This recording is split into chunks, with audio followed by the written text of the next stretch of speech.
এবং দুর্নীতিগ্রস্ত করা যারা কারিগর হিসেবে কাজ করেছে, বেশি কাজ করেছে সাবেক ছাত্রলীগের নেতারা। কারণ এখানে নতুন যারা ছিল তারা কিন্তু আসলে এইভাবে চাঁদাবাজি ধান্দাবাজি কম বুঝতো, কারণ অধিকাংশই তো আমাদের সাথে রাজনীতি করেছে, আমাদের সাথে তাদের রাজনীতির হাতে করি। যদি যে সাবেক ছাত্রলীগ নেতা যারা ছিল, বাটপার চিটাররা যারা এই প্ল্যাটফর্মে ঢুকে গিয়েছিল, তারা তো বেরো হয়নি, তাদেরকে পদত্যাগ করানো হয়নি। তারাও এই সচিবালয় থেকে শুরু করে তানভীরের কাণ্ড শুনেছেন না, সচিবালয়ে আপনার হচ্ছে ডিসিএসপি বদল, সেখানে তানভীরের সাথে আরও দুজন সমন্বয়কের নাম উঠে এসেছিল। আমি নামটা বললে হয়তো আপনারা একটু ভিডিও কেটে দেবেন অথবা ভিডিও পরে ডিলিট করে দেবেন। হ্যাঁ, তারপরেও বলতেছি, সার্জিস হাসনাতের নাম এসেছিল না, তো সেটা নিয়ে পরবর্তীতে কোনো তদন্ত হয়েছে?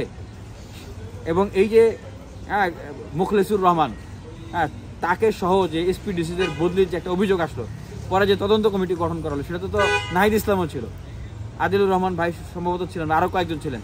তাহলে সেই তদন্ত কমিটির রিপোর্ট কোথায়? তার মানে এটা যে সবাই মিলে যে যোগ সাজস করে যে আসলে এই কাজগুলো করতো এবং ধরা পড়লে তখন নিচ থেকে কাউকে শাস্তির আওতায় নিয়ে আসতে হতো, কিন্তু উপরের লেভেল তাদেরকে কিন্তু ধামাচাপা দেওয়া হতো। তাহলে এই যে মানে দেশটা কি অভ্যুত্থানের পরে ৭১-এর পরে যেরকম শেখ মুজিবের বাকশাল, আবার সব হচ্ছে সবাই তখন মুক্তিযোদ্ধা, আর এক লেভেলের মানে অস্ত্রবাদ ছিল, তারা যে মানে মুক্তিযুদ্ধের সেজে মানুষের ওই গরু নিয়ে যাইত, বউ নিয়ে যাইত, মেয়ে নিয়ে যাইত, তারপরে আপনার হচ্ছে গোডাউন থেকে ধান চাল নিয়ে যেত, ঢাকা শহরের বিভিন্ন জায়গায় চাঁদাবাজি ধান্দাবাজি করতো, মুক্তিযোদ্ধাকে কলঙ্কিত করেছে, সেই সময়ে মুক্তিযোদ্ধাদের সম্মানকে নষ্ট করেছে।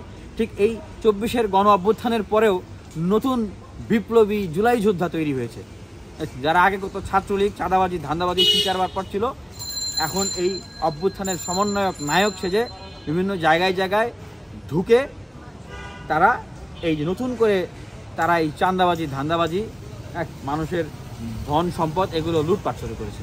তো এদেরকে ধরতে হবে এবং এই জুলাই গাদ্দার যারা এদেরকে পুনর্বাসন করেছে নিজেদের রাজনৈতিক স্বার্থে, নিজেদের নেতাকর্মী বাড়ানোর জন্য, নিজেদের ব্যক্তি স্বার্থে, নিজেদের চাঁদাবাজের এজেন্ট হিসেবে এদের মুখোশকে উন্মোচন করতে হবে।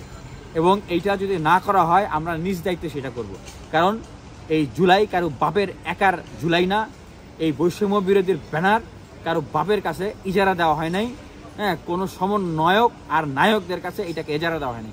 এইটা আপনার আমার আমাদের সকলের ব্যানার, জুলাই বৈষম্য বিরোধী ছাত্র আন্দোলন, জুলাই আন্দোলন। সুতরাং সাবধান করে দিচ্ছি। আর এই ব্যানারটাকে কেন বিলুপ্ত করা হচ্ছে না এখনো?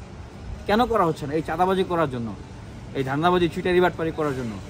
একদম ওয়ার্নিং দিয়ে দিচ্ছি, বৈষম্য বিরোধী ছাত্র আন্দোলনের ব্যানারটাকে সার্বজনীনভাবে কাজে লাগানোর প্রস্তাব দিয়েছিলাম, দেওয়া হয় নাই।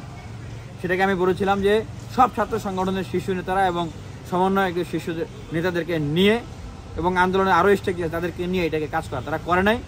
এই ব্যানারকে ব্যবহার করে এইভাবে অপকর্ম করা শুরু করলে ওয়ার্নিং দিয়ে দিচ্ছি যে আপনাদেরকে একদম ধরে এনে এখন উন্মুক্তভাবে জনতার কাঠগড়ায় দাঁড় করায় আপনাদের বিচার করা হবে।